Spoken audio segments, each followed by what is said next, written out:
and here he is, John Law. Welcome to the show, John. How you doing, Niall? Are you good? I am fantastic. I've been on the booze since that exit poll came out at 10 o'clock, John. I couldn't help myself.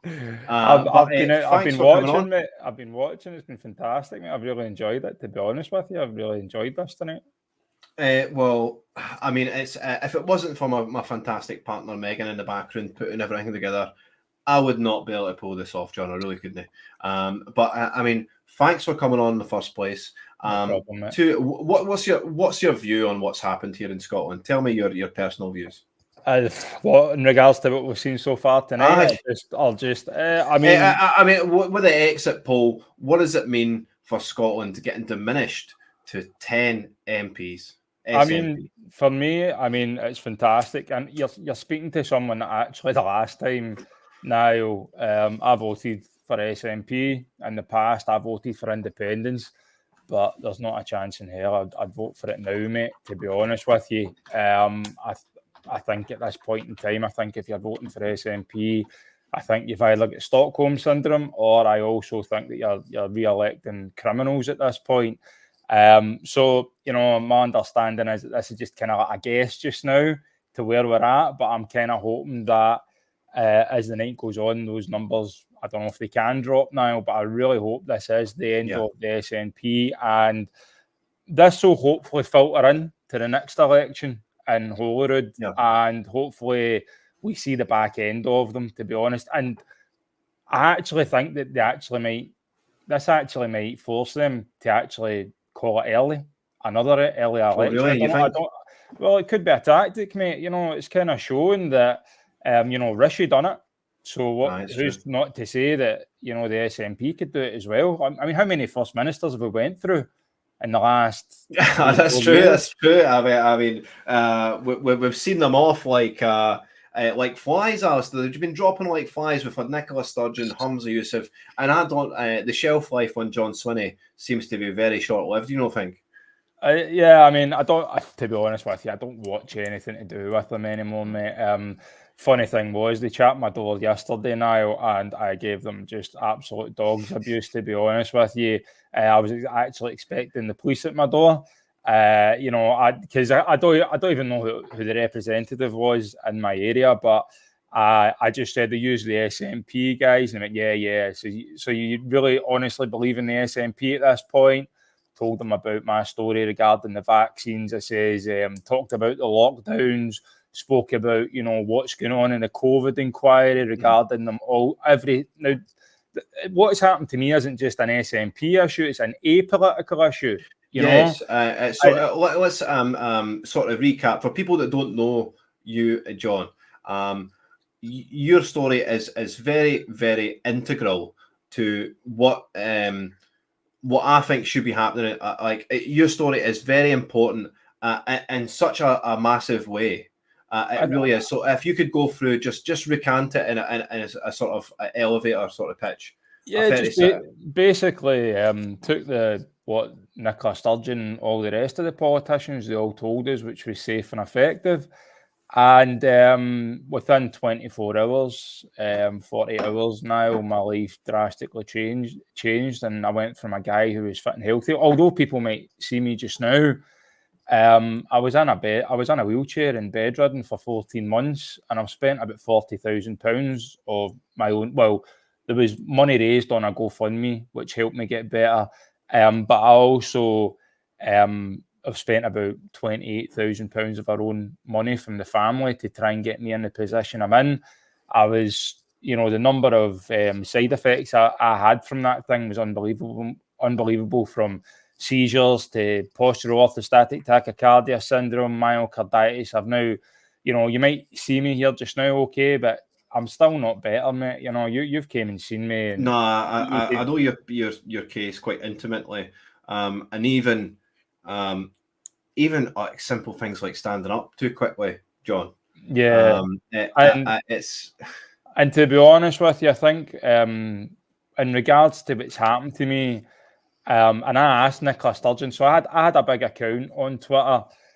and it got hacked. So all my followers got hacked after I confronted Rishi Sunak, which I find really strange. But anyway, every account got hacked, and when I had that big account, I was doing a rally for people that had been affected by the COVID-19 vaccine. And I turned around to Nicola Sturgeon on Twitter and I says, "Are you willing to come to this and hear these guys' story?" And the woman blocked me. So, this is where we're at. This is a woman that said to everybody, it's your civic duty to take this thing. And if you don't, you're selfish. This is a woman that told young people you can't get into nightclubs, passports, you name it. The woman was well, she came down on us like she was our Lord and Saviour, that she was doing everything in her power to keep us safe. And at the time, I'm sitting here thinking, I'm never taking this vaccine, right? And I had really silenced myself about talking about the vaccine, John. I really did, until she had come out and says, "You're irresponsible for not taking it." And that's when I broke off silence, and I was like, "There's no way someone is telling me that I'm irresponsible for taking a medical What's more procedure." irresponsible, Niall? What's more irresponsible? You telling people to take a thing that's got no safety data and telling pregnant women to take it, or when these people do take it, they're left on their own and left to rot. And the medical industry as well, they're just as much to blame at this point, because in my honest opinion, they should be taking a stand on this as well. But they're all being silenced because they're all scared of the coin. They're all scared to lose their coin. But in regards to Nicola Sturgeon, mate, like I said, she blocked me, and the facts don't lie. Let's all put things into perspective. Every single one of them that are in politics, I know you've spoken about it, and Neil Hanvey, who's a fantastic man, by the way, and I really hope that Neil does keep his seat, but I don't think he will.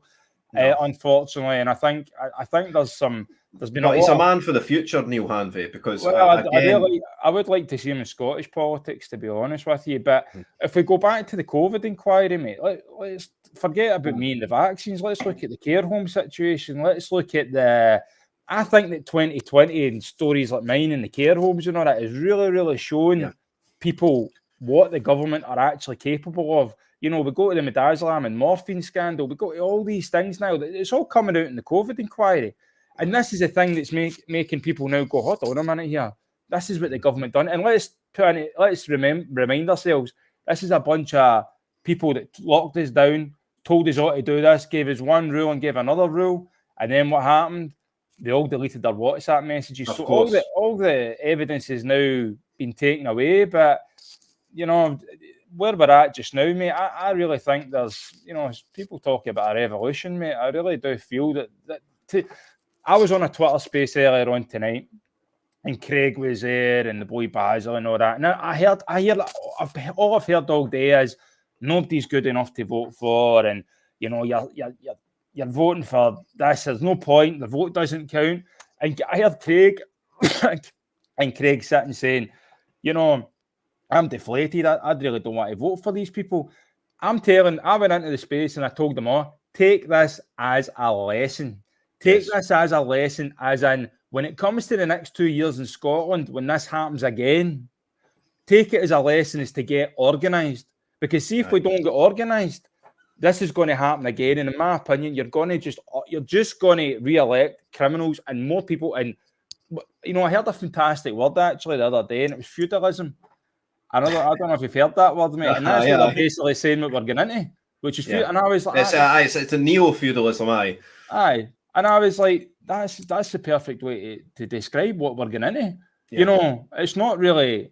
Is it dictatorship? I mean, it's not got to that stage, but it could. I mean, me and you done a podcast, Niall, the Bring the Noise podcast. For anybody that doesn't watch, go to the Bring the Noise podcast. You'll see stories like mine. Alex Mitchell had his leg amputated, and many others, and funeral celebrants that are speaking out regarding this.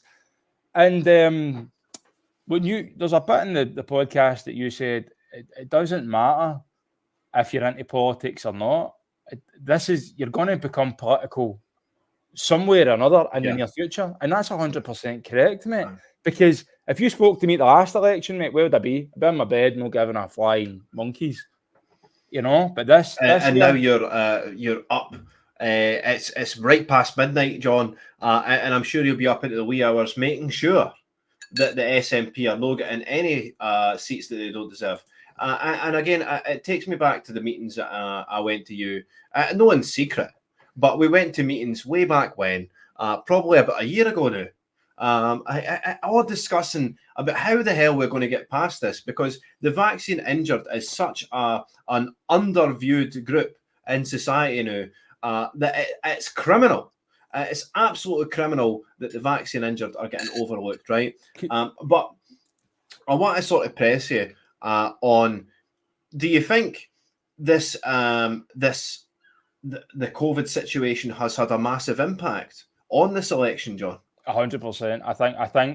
I think what's happened in COVID, mate, and I think when people started to see my story and what they've done for people like myself and Alex Mitchell, I think this is really what made people, you hear these words, and I mean, I don't really like to wear them, but use them, but it's making people aware of the level of corruption now that's actually going on now.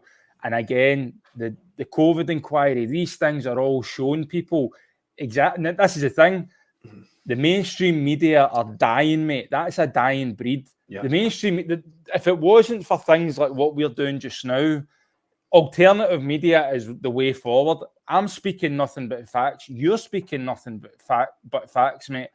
And that's the way the world's going at this point. Can you imagine now if we were back 20 years ago? There'd be none of this, and we'd all actually probably believe what we're seeing. You wouldn't hear my story. I would just be in the ditch.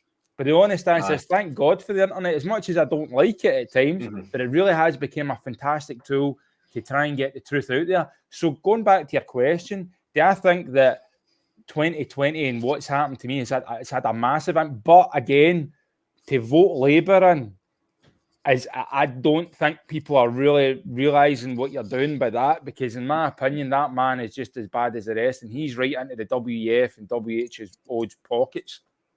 Well, if you think about it, it seems to be that the Tories have been absolutely smashed into the ground, right? And this is it's absolutely due to the lockdowns, the partying through the lockdowns, the lies we were told. I mean, you name it. It's the sort of the misgovernance that the Tories have done, but especially during the COVID period. It was too much for people to bear, John. The fact that we've had what's some of wee cats popping in the door there. It was too much. The hypocrisy was almost right in your face, to the point where you're like, hold on a minute, these guys are absolute clowns. They're buffoons. Why are we allowing this to happen? Why are we allowing Boris to be the leader of our country? Well, we only have ourselves to blame for this election right now. We only have ourselves to blame for going up to that polling station today, and I put an X on that paper, and I'm just sitting there going, what's the point? What is the point? Now, if things go the way they're going, we're going to be in the same situation in 2026 in Scotland. And the honest, again, Niall, we really could send a message down, not just to the UK. We could, if we change in Scotland, the policies and everything that's going on. And I said to you in that podcast, I'm not someone that would ever get into politics, but see, the more and more I think about it, the suit and tie and the dinosaurs are dying. Yes. Why is it we're electing these people that are of an age of retirement? Why have we got people in America, Joe Biden? They can't. What happens is, see, when my mum's man's in the house and he's like coming up, he's like over 60, that guy, right? And you're just like, oh, here, you just sit in the corner, watch the telly, put the slippers on and shut up. Why are we allowing these dinosaurs to run our country and tell us? I think it's starting to become a way where the politicians, it needs to become younger. Hamza Yusuf's the same age as me, mate. But he was just a complete... That's terrifying. Fool. Yeah. It's terrifying. But again, Hamza Yusuf is the classic raised to be a politician. He's right out of Hutchison Grammar, the same as Anis Sarwar. They've raised to be politicians and leaders, right? But they've not got an ounce of leadership quality in them, John. But yourself... This is why people are getting innately political. And again, what I said to you almost a year ago now, everyone's going to be driven towards politics. The new rock star, the new punk rocker is a politician. It really is. Look what Reform done the other day, mate. I watched that live the other day. Look what Farage done, mate. Now, not to say politics was cool, mate. They made it exciting. They turned it into America. That's what politics needs. It needs to have excitement. It needs to have some drive behind it. Not that I fully trust Reform, but at the end of the day, they seem like the best out of a bad bunch at this point. Again, Neil Hanvey, I've got a really good close relationship with that man, and I really do hope he does keep his seat. But we really have an opportunity in Scotland to try and make a difference. And to be honest with you, I think where the politics is tripping up in Scotland is we all have these policies in place, and it always seems to go down to what is, your views on independence.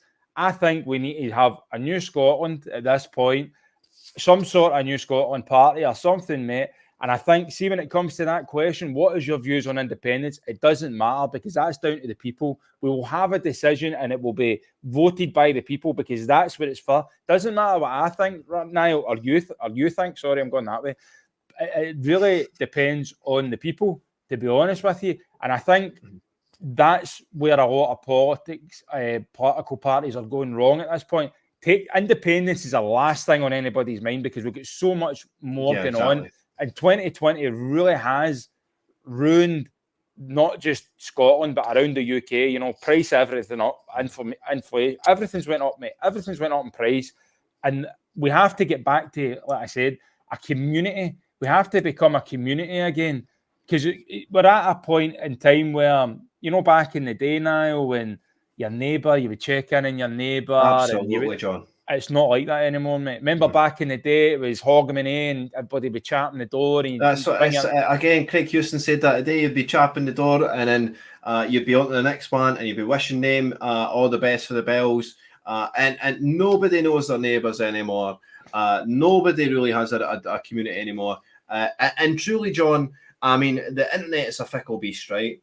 Yes, it's allowed people like you to make an impact. It's almost it's been like a crucifix, like a stake in the heart of the mainstream media. But these are really the evil ones, and these we should be really seeking to take these out of the hands of the young, because I can see myself being drawn into the social media world. I'm sure everyone else, everyone here and the viewers can see that maybe, I'm maybe spending too much time on the phone and not enough time in real life. It's easily done, mate. I fall into the trap at times, but like I said, the TikTok and all that has really made people's attention span really bad, So these things, they're great tools, but at the same time, mate, they've really dumbed a lot of people down. And I've fell into that, and I've got brain fog and that going on as well. I really struggle with long messages now, whereas I would rather just phone up. I phone you every now and again, Niall, as well. But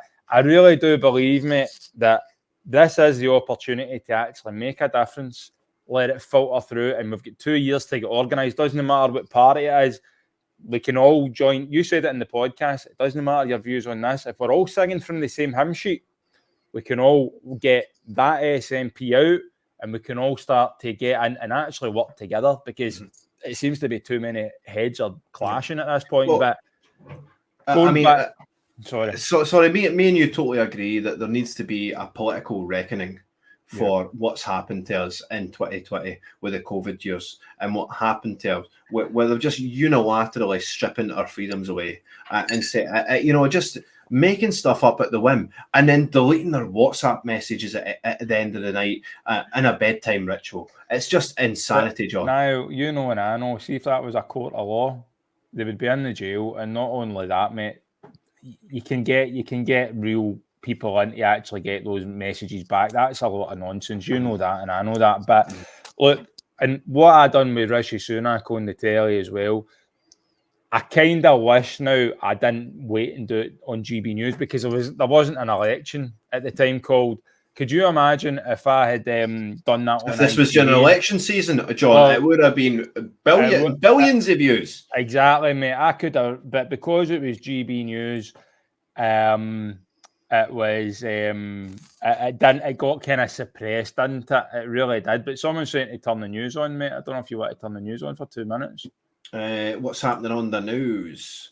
Well, what I'm going to do, we're going to wrap up, John. We've got our next guest sitting in the waiting list.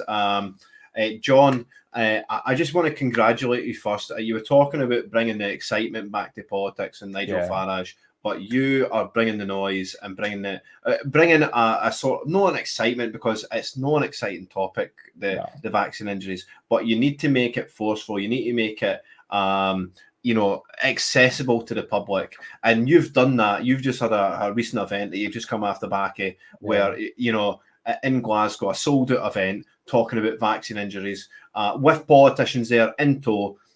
So if you want to just briefly talk about that, and then we'll head off to our next guest. Yeah, like I said, mate, done a fantastic event. Craig was at it. Craig done the auction, and we done an event with Neil Hanvey on the stage, Dr. Tina Pearce, who's a fantastic doctor, wonderful woman speaking out regarding this, Dr. Asim Malhotra, and Dr. John Campbell, mate. And it was to raise funds for people that had been affected by the JAG, mate. And it really was a powerful, educational, but it really wasn't, I've been to these things before, Niall, and I fell asleep at them.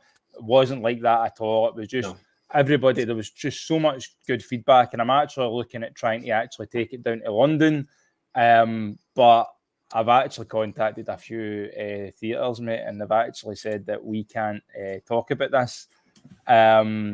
We can't talk about this subject, so unfortunately, I'm struggling to get a venue right now, but I'm hoping to put on an event again in September. Like I said, you had Adam Rowland, whose life's been ruined by this, and Alex Mitchell had a leg amputated from it as well. Somebody's saying Stephen Flynn. I'm just looking. I'm trying to get. Skeletor is one of our main focuses tonight. We've got the Skeletor watch.